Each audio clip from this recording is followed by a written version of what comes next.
ጾመ ፍልሰታ እስከ 9 ሰዓት ይጾማል። በፍልሰታ ምንድነው የምንጸልየው? ፍልሰታ ማለት ምን ማለት መሰላችሁ? የማይጾም ሰው ገነትን ብቻ ሳይሆን እግዚአብሔር በፍልሰታ አባታችን ሆይ የሚለውን ጸሎት እስከ መጨረሻው እንዳትጸልዩ። ጾመ ፍልሰታ እስከ 9 ሰዓት ይጾማሉ። ጾመ ሐዋርያትም እስከ 9 ሰዓት ይጾማል ማለት ነው። ይሄንን ከአቅም በላይ የበለጠ የሆነ ደዌ የሌለበት ሰው በዚህ ሰዓት መብላት አይችልም። ቢታመምም አራስ ቢሆንም እንኳን ምን አይነት ሰው ነው ይሄን ጾም መሻር የሚችለው? ምግብ መውሰድ አቁሞ ውሃ በጥጥ የሚወስድ ሰው ነው። ውሃ በጥጥ የሚወስድ ሰው ይሄንን ጾም ሊሽር ይችላል። ያውም በኋላ ሲድን ቀኖና ይሰጠዋል። ያም እንኳ ቢሆን ማለት ነው። ከዳነ በኋላ በንስሐ አባቱ አማካኝነት ቀኖና ይሰጠዋል ማለት ነው። ፍልሰታ ማለት ምን ማለት መሰላችሁ? ፈለሰ ተሰደደ ማለት ነው። እመቤታችን ከዚህ ዓለም ወደዚያኛው ዓለም ወደ ገነት ወደ መንግስተ ሰማያት የተሰደደችበት ወይንም ደግሞ የሄደችበት ያረገችበት ማለት ነው።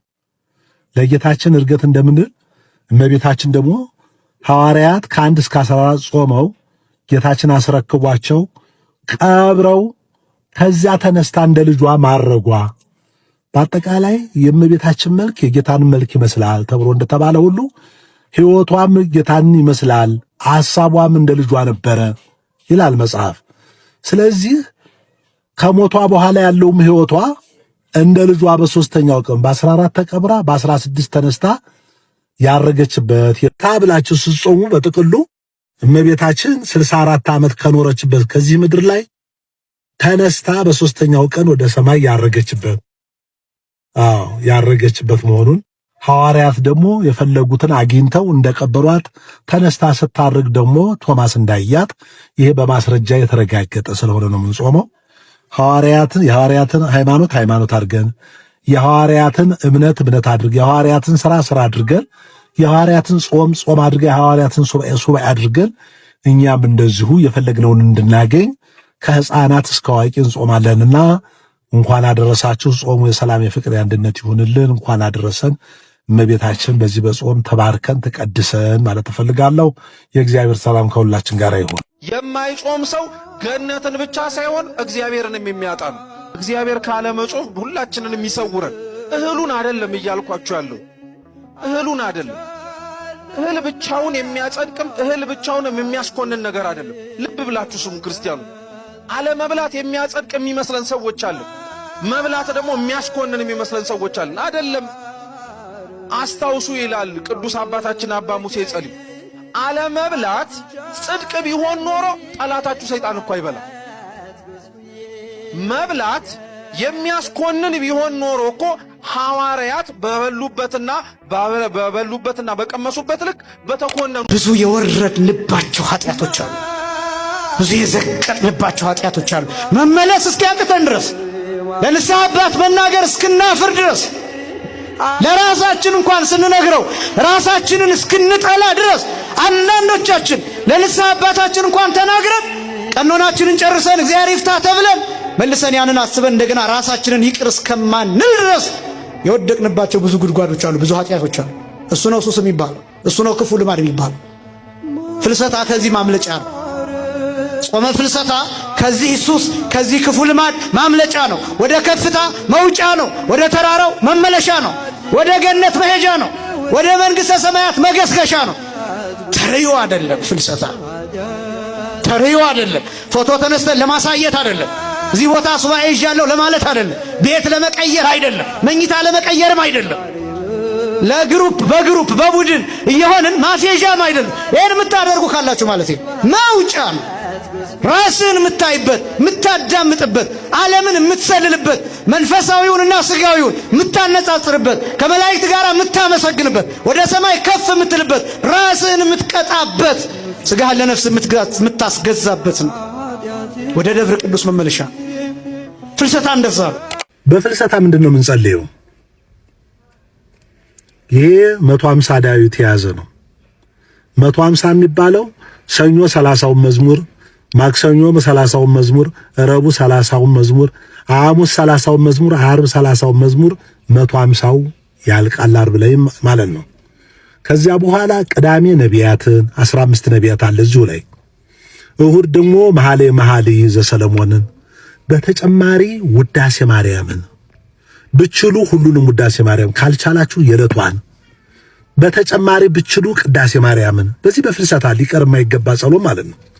እነዚህን በአግባቡ ከእንቅልፋችን ቀነስ አድርገን 7 ሰዓት 8 ሰዓት እንተኛ ከሆነ 4 ሰዓት 3 ሰዓት ተኝተን አሁን ያልኳችሁን በአግባቡ እንድጸልዩ አሳስባለሁ። ከጾም ከጸሎት ጋራ አንድ ላይ ሱባኤው እንድናሳልፍ ዳዊት ያላችሁ ይህን ጸሎት እንዳታስታጉሉ አደራ ማለት እፈልጋለሁ። ይሄን ካደረግን እግዚአብሔር አይለየንም፣ እመብርሃንም ተባርከናለች። ይህ ቪዲዮ ደግሞ ብዙ ሰዎች እንዲጠቀሙበት በተለይ ኦርቶዶክሳውያን የሆኑ ሁሉ እንዲደርሳቸው ሼር ኮምፕሊክ አድርጉ። ኮሜንት ላይም ደግሞ ሐሳባችሁን ጻፉ። መልካም ሱባኤ ይሁንልን። በፍልሰታ አባታችን ሆይ የሚለውን ጸሎት እስከ መጨረሻው እንዳትጸልዩ።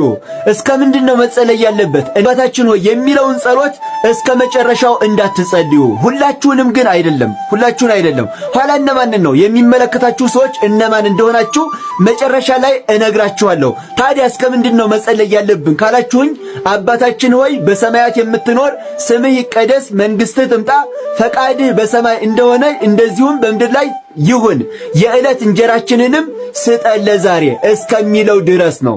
ምክንያቱም ከዚህ በኋላ ያለው ቃል ምንድነው የሚለው? በደላችንንም ይቅር በለን የሚል ነው። በደላችንን ይቅር በለን ለማለት ደግሞ በመጀመሪያ የበደሉትን ይቅር ማለት ይገባል።